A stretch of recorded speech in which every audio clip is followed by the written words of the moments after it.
Before the white man name am devil, Ekwensu don dey. Before church bell ring, Ekwensu don walk this land. For Igbo cosmology, Ekwensu no be evil spirit, na spirit of power, strategy, justice, and consequence. Ekwensu dey for crossroads, where choice dey separate destiny from destruction.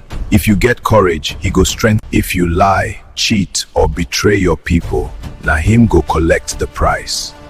Ekwensu no dey bless lazy hand. He reward wisdom, sacrifice, and bold heart. He be whatever you carry inside, na him go reflect am back to you.